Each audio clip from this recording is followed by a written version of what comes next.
and we can remain conscious with everything we ate over the past 4 days during the next hour or so. Our first case today is Hialeah Gardens versus North Biscayne Investment. Counsel? May it please the Court, I'd like to reserve 3 minutes for rebuttal, please. This case arises out of the 11th Judicial Circuit from a summary final judgment. There was a multi-count complaint filed. The only count that's germane to the summary judgment was count 8, which was a count for negligence against the Israel appellees, who were the attorneys. The case began with a joint venture between Hialeah Gardens and North Biscayne to acquire a piece of property in Florida. Each, as part of the joint venture, put up $200,000 for a total of $400,000. The deal aborted because there were environmental issues, and a suit was brought in the name of North Biscayne to recover the $400,000 deposit. That case was ultimately settled, but no funds were distributed to my client, Hialeah Gardens. Hialeah Gardens then brought the instant action. There were no depositions taken in this case. There was no answer filed by the Israel appellees, and there was no testimony taken in the case. The Israeli appellees filed a motion for summary judgment with a supporting affidavit. Hialeah Gardens opposed that affidavit by a contra affidavit, which rebutted all of the statements in the affidavit submitted in support of the motion for summary judgment. Basically,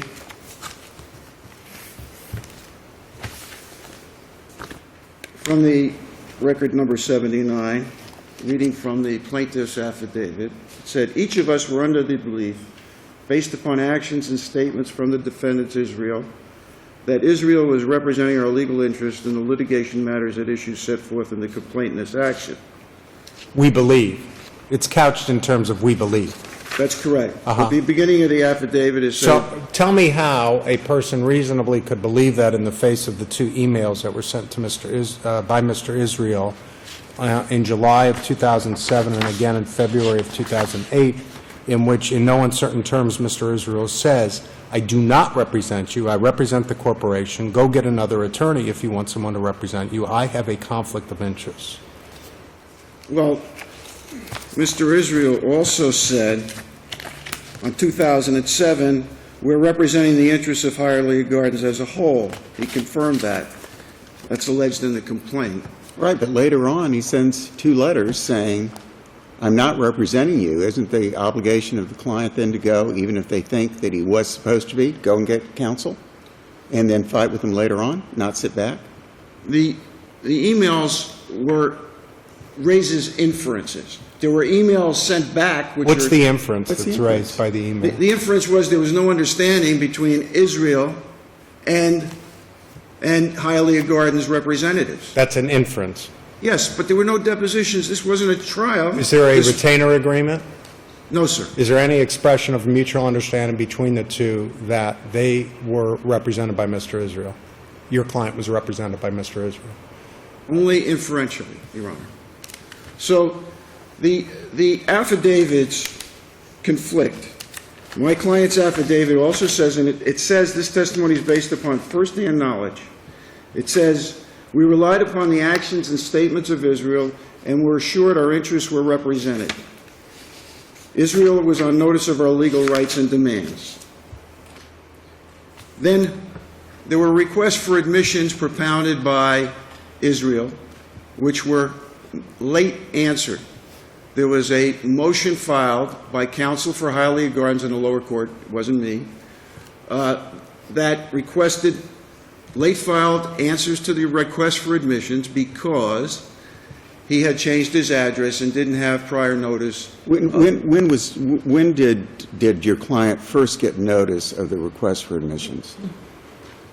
My client only got notice of the request, my client, as opposed to my client's attorney, only got notice of the request for admissions when the attorney contacted them and said, we have to file these late answered requests for admissions. The counsel for Hialeah Gardens got notice when the motion for summary judgment was filed In March. in March, and he waited until And when was the summary judgment? and he waited several months. Well, then it's brought up at the last minute. That's correct. Correct? That's correct. But bear in mind that the clients, there was no order entered. When the order was entered denying the late filed motion to file the late filed denial of the request for admissions, which denied all of the requests, the court did not make a finding of willfulness. Court doesn't have to. It's not a Well, sanction. It's not a sanction. It's the same thing as a sanction. It throws No, them no, out no. of It's court. not a sanction. It's according to the rules. And the court doesn't have to do it. And the rule says that the court may be wrong if the record is replete with evidence to show that the answers to the request for admissions would have been affirmative, that there's so much other evidence. But when you look at the evidence in this case, there's not so much other evidence. Well, because, first of all, the evidence was never developed. There was no answer. There was no depositions taken. There was no testimony offered. And there was no finding that my clients, Hialeah Gardens, as opposed to their attorney, did anything improper. Now, the cases say, in Kozel, it says that the client shouldn't be punished for procedural error by its attorney. They shouldn't be thrown out of the courthouse if their attorney makes a procedural error. Was Kojo a request for admissions case? Excuse me? Was it a request for admissions case? No, sir. Okay. But it was a discovery issue. But I go back, it's not a sanction. The court Well, is but it is- following the rule. But isn't a procedural error, a sanction for procedural error, the same thing? I think it is. I mean, let's face it. This case had not been developed sufficiently to grant a summary judgment without an answer, without a deposition, without anything. What is the record evidence that your client took action upon receipt from Mr. Israel of the email dated July 3rd of 2007 in which he says, I represent the corporation defendant North Biscayne Investments. I cannot represent you as there is potential for conflict. What is the record evidence of action taken by your client in response to that email? The only record evidence, Your Honor, is that attached to my client's affidavit in opposition. Which says what? I What don't- action was taken in response to that email? There was email sent back and forth. I don't So have... no action, other than the emails? Correct. No action? No action. And if I understand this correctly, in 2006, Mr. Israel received a letter from the attorney for Hialeah Gardens saying, we represent Hialeah Gardens and we want our money back. Is that right? That's correct. Initially. That was before the action took place. Right. And when they were negotiating the joint venture agreement, Hialeah Gardens had separate counsel. Right. But afterwards, they didn't. And in January of '07 and in '08, Israel did say he was looking after protecting their interests. Mr. Licatesi is, He's a principal of Hialeah Gardens. and he's an attorney. He's a in New New York York. attorney, correct. And he was the one to whom Mr. Israel was communicating the fact that he had to get his own attorney for Hialeah Gardens. That's correct. So simply, the courthouse door shouldn't be shut for the procedural error. If the request for admissions had been answered timely or had been allowed late filed, the summary judgment wouldn't have been entered because there was a total conflict of the affidavits and there was a denial of the essential request for admissions, because in one request for admissions it said, Israel advised you several times in writing they did not represent anyone other than North Biscayne Investments. Denied, Israel acted as if and led us to believe he was our legal counsel. Now, don't forget, there were no depositions. Counsel, you're 2 minutes into your rebuttal time. Do you want to reserve? I just want one last question, one last statement. Don't forget that nobody deposed Israel. And if it had, there might have been other conversations other than these emails. Thank you, Counselor.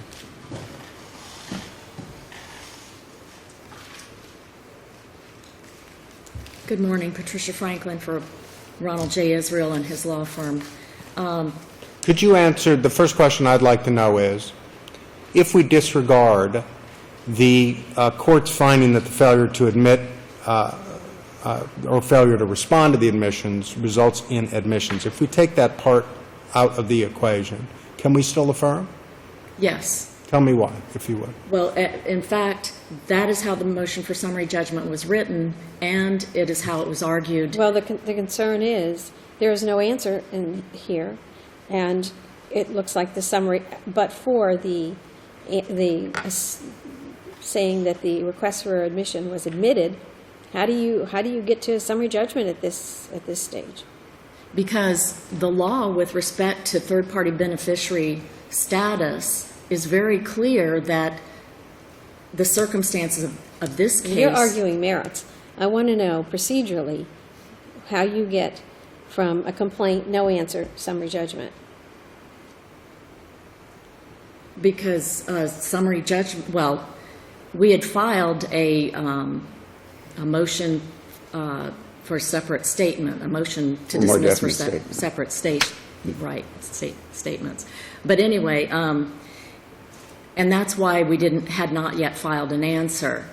When I looked at the case and the facts and the law, to me, it appeared that summary judgment would be proper at that point. Procedurally, I believe that summary judgment can be filed at any point, even before an answer.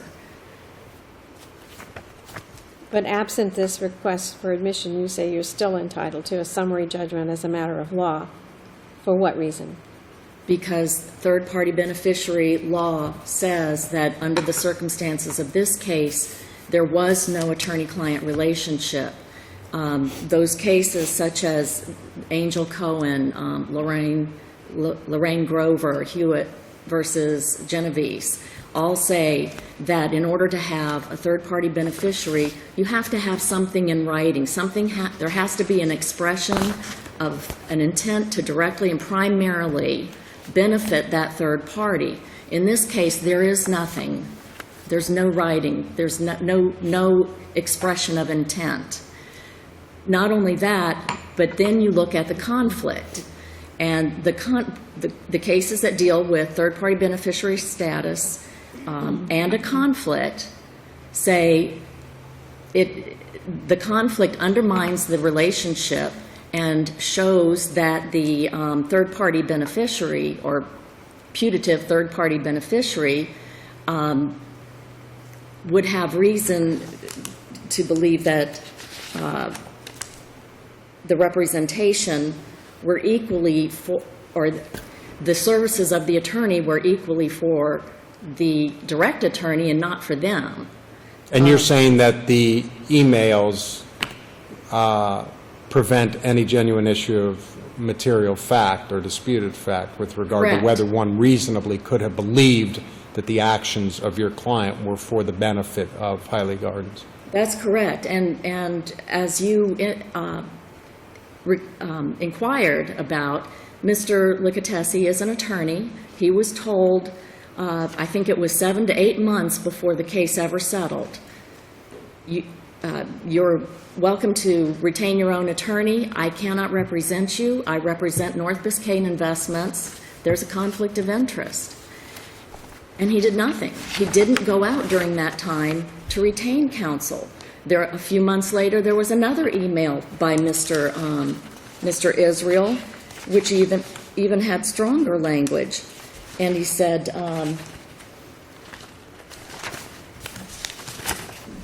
February 28th of 2008? That's correct. He said the dealings between you and North Biscayne in regard to your ownership interest in the deposit, if any, are outside the scope of my work. I don't think he could have been clearer. I found the words compelling, and it was on that basis and on the basis of summary judgment law, third-party beneficiary law, that we went ahead and filed the motion for summary judgment. I don't believe that even if the admissions had been allowed, even if responses to the request to admissions had been allowed, I don't believe it would have made a difference. I don't believe that they raise a genuine issue of material fact with respect to third-party beneficiary status. What was the date on which there was a settlement of the underlying issue? I believe it was May 2008, and the case was not dismissed until September 2008.